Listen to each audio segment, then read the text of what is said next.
Good morning class. Shri Deepchand Chaudhary महाविद्यालय से मैं आज आपके सामने BA first year BA second year में जो आपका टॉपिक है साइकोडायनामिक मॉडल, जिसको हमने कल भी स्टडी कराया था। तो साइकोडायनामिक मॉडल में आपका जो है टॉपिक है, जैसे कि हमने पहले आपको साइकोडायनामिक मॉडल में पूरा इंट्रो दिया था कि साइकोडायनामिक मॉडल किसने दिया है, ठीक है। उसमें आपका इड, ईगो, सुपर ईगो और कॉन्शियस, अनकॉन्शियस, सबकॉन्शियस, इन दोनों जो आपकी स्टेट ऑफ माइंड है और स्टेजेस ऑफ कॉन्शियसनेस है, इन दोनों का रोल क्या होता है, ठीक है। आज हम देखेंगे कि जो आपका जो फ्रॉइड ने आपका दिया है डिफेंस मैकेनिज्म, और अगला है डेवलपमेंटल स्टेजेस, ठीक है। तो जैसे कि अगर डिफेंस मैकेनिज्म की बात करते हैं, जिसे रक्षात्मक क्रिया कहते हैं, तो जैसे कि हमने कल आपको बताया था कि जब हमसे भी कोई गलती होती है तो हम ये चाहते हैं कि हमें बड़ों की डांट ना मिले, तो मोस्टली हम अपनी कोई भी गलती है मोस्टली उस पर्सन पर डालने की कोशिश करते हैं जिसको डांट ना पिटे, है ना, और वो बोले भी ना कुछ, तो ये होता है। तो ऐसे ही जब हम नॉर्मल लाइफ में ऐसे करते हैं, तो ऐसे जो एबनॉर्मल लोग होते हैं, जब कोई भी, जैसे हमने आपको बताया था कि कोई भी सिचुएशन होती है उसमें इड और सुपर ईगो को बैलेंस करने का काम ईगो करता है। लेकिन अगर या तो इड हावी हो जाए बहुत ज़्यादा मात्रा में, और या फिर सुपर ईगो बहुत ज़्यादा मात्रा में हावी हो जाए और ईगो दोनों को बैलेंस ना कर पाए, तो ईगो फिर डिफेंस बनाता है, इसलिए ताकि वो जो सज़ा उसे मिल रही है उस सज़ा से वो बच पाए, ठीक है। तो डिफेंस मोस्टली इसीलिए बनाए जाते हैं ताकि जो भी सज़ा मिल रही है उस सज़ा से व्यक्ति बच जाए, ठीक है। तो डिफेंस में यहाँ पे वैसे तो 10 टाइप के डिफेंस हैं, लेकिन जो मेन टाइप के डिफेंस है जो फ्रॉइड ने दिए थे वो ये 6 हैं। वैसे तो इसके अलावा भी और हैं, हम आपको नाम अभी बताएंगे। तो जैसे कि पहला डिफेंस है इसमें रिप्रेशन। तो रिप्रेशन का मतलब होता है जब कोई चीज़ आप मतलब ऐसी कोई थिंकिंग थॉट, ऐसा कोई थॉट जो आप सामने वाले को नहीं बता सकते हैं और आपको पता है कि अगर आपने उसे बताया तो आपका नुकसान हो सकता है उससे, तो आप क्या कर सकते हैं, आप चाहते हैं कि आप उसे दबा लें, आप बिल्कुल भी किसी के सामने उस चीज़ को प्रेजेंट ना करें, आप ऐसा सोचते हैं, ठीक है, तो आप उसको छुपा लेते हैं। लेकिन सोचिए अगर वही पर्सन या वही सिचुएशन कुछ सालों बाद भी निकल के आए, तो आपका जो आपने जो कुछ भी रिप्रेस किया है, जो दबाया है, वो थॉट आपके दोबारा से उस सिचुएशन में वापस आ जाते हैं, ठीक है। जैसे कि आप भी हैं, जैसे एक के बाद एक थॉट हमारे ब्रेन में चलते रहते हैं, है ना, तो एक के बाद जो थॉट चलते हैं, तो आप एक थॉट में ऑल टाइम नहीं रहते हैं, लेकिन सिचुएशन जैसी होती है, जिस सिचुएशन के अकॉर्डिंग जो थॉट आने चाहिए वो थॉट आपके दिमाग में आते हैं, और उन्हीं थॉट का जो वर्क है वो आगे चलता है, ठीक है।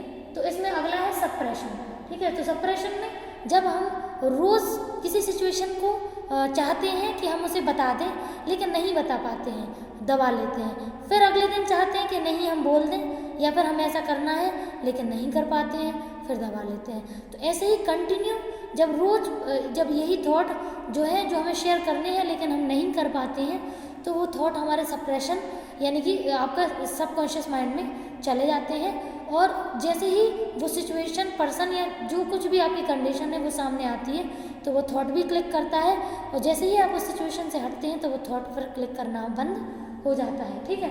तो इसमें सप्रेशन में वो कंडीशन रोज़ चलती है, आप रोज़ उसे सप्रेस करते हैं, फिर वो बाहर आती है, फिर सप्रेस करते हैं, ठीक है।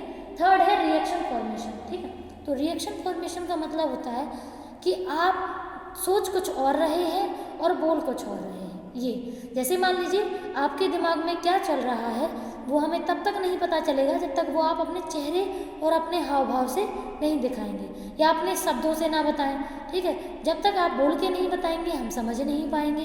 तो यही होता है कि रिएक्शन मतलब, जैसे मान लीजिए अगर आप दिमाग में ये सोच रहे हैं कि हम इस पर्सन को बिल्कुल पसंद नहीं करते हैं, ठीक है, आपके दिमाग में ये चल रहा है, लेकिन आपने फॉर्मेशन क्या बनाया हुआ है कि आपने फॉर्मेशन ये बनाया हुआ है कि ये पर्सन हमें बिल्कुल पसंद नहीं करता है, ठीक है। तो ये बिल्कुल अलग है ना, आपका रिएक्शन कुछ और है और आपने उसे फॉर्म कुछ और दिया है, ठीक है, तो रूप कुछ और दे दिया है। तो इसको अपन लोग इसको ये भी कोई पॉजिटिव तरीका नहीं है किसी भी पर्सन को डिफाइन करने का। नेक्स्ट है रिग्रेशन। तो रिग्रेशन का मतलब होता है जब कोई पर्सन किसी सिचुएशन या किसी भी दंड से बचने के लिए खुद को अपने ऐसे सिचुएशन में रखता है, जैसे मान लीजिए बचपन में, ठीक है। मोस्टली रिग्रेशन का मतलब ही होता है कि पर्सन कितनी भी एज का क्यों ना हो, लेकिन वो यही कोशिश करता है कि वो बिल्कुल छोटे बच्चों जैसा बिहेवियर करे, ठीक है, उस टाइम पे, है ना। तो जब वो ऐसे ही सोचता है तो मतलब एक तरीके से रिग्रेशन में पर्सन बिल्कुल छोटे बच्चों जैसा बिहेवियर करने लगता है, ताकि लोग ये सोचें कि इसको कोई ना कोई एबनॉर्मल प्रॉब्लम है। हालांकि ऐसा कुछ होता नहीं है, लेकिन अगर वो खुद एक्सेप्ट नहीं करता है सिचुएशन को, इस वजह से वो रिग्रेशन वाली कंडीशन को शो करता है। अगला है प्रोजेक्शन। प्रोजेक्शन में इसमें सिंपल सा मतलब अपनी गलती दूसरों के मत्थे मरना, इसे कहते हैं, ठीक है। तो डिफेंस मैकेनिज्म में ये वाला जो डिफेंस मैकेनिज्म है, इसमें पर्सन की गलती को मतलब उसकी गलती होती है, लेकिन वो अपनी गलती की जिम्मेदारी दूसरे सामने वाले व्यक्ति पर डाल देता है। मतलब वो ये कहता है कि इन्होंने ऐसा किया है, ठीक है। इसके बाद लास्ट है सब्लिमेशन। ये अच्छा डिफेंस मैकेनिज्म है, ये पॉजिटिव डायरेक्शन में काम करता है।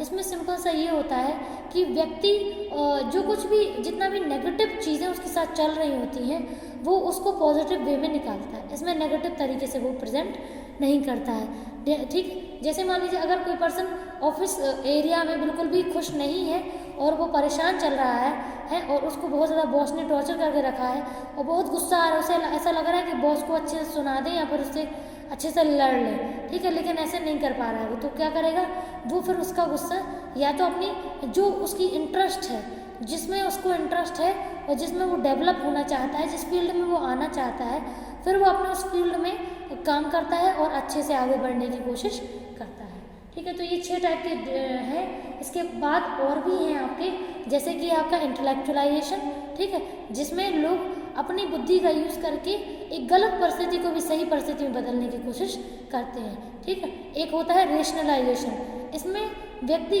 एक जो आपका सिचुएशन होती है, उस सिचुएशन के रिजल्ट को दूसरे सिचुएशन के रिजल्ट से कोरिलेट करता है और रेशनली यानी कि बिल्कुल सही लॉजिक लगा करके उसका रीज़न देता है, ठीक है। अब इसके बाद आपकी डेवलपमेंटल स्टेजेस आती हैं। तो डेवलपमेंटल स्टेजेस में फ्रॉइड ने आपकी 5 स्टेज दी हैं, ठीक है, अलग अलग उम्र के अकॉर्डिंग बताई हैं और उनका साइकोलॉजिकल लेवल भी अलग अलग उन्होंने बताया। तो पहला जो आपका है वो है ओरल स्टेज। तो ओरल स्टेज में जो पर्सन होता है उसकी एज होती है बच्चे की 0 से 3 साल।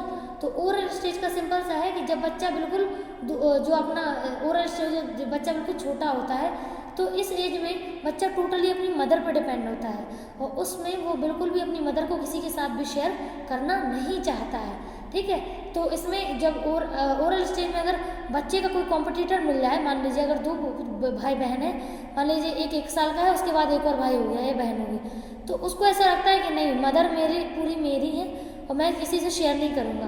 तो ये ओरल स्टेज का एक पार्ट होता है। इसमें बच्चा जो है इस टाइम पे अगर बच्चे को पॉजिटिव डायरेक्शन में अपन लोग लर्न कराते हैं तो बच्चा पॉजिटिवली बिहेव करता है और नेगेटिव कराते हैं तो नेगेटिवली, ठीक है। नेक्स्ट है एनल स्टेज। एनल स्टेज इसकी एज है 3 to 6 ईयर्स, ठीक है। तो 3 से जो 6 साल की जो एज है, इसमें बच्चे की लर्निंग होना शुरू हो जाती है और बच्चा पूरी तरीके से अपने आसपास के वातावरण को जानने पहचानने लगता है और कोशिश भी करता है कि उसके प्रति अपना रिएक्शन दे, ठीक है। इसमें अगर जो उसकी लर्निंग होती है और जो भी उसमें गलतियाँ होती हैं उनको बच्चा सुधारने की भी कोशिश करता है, ठीक है।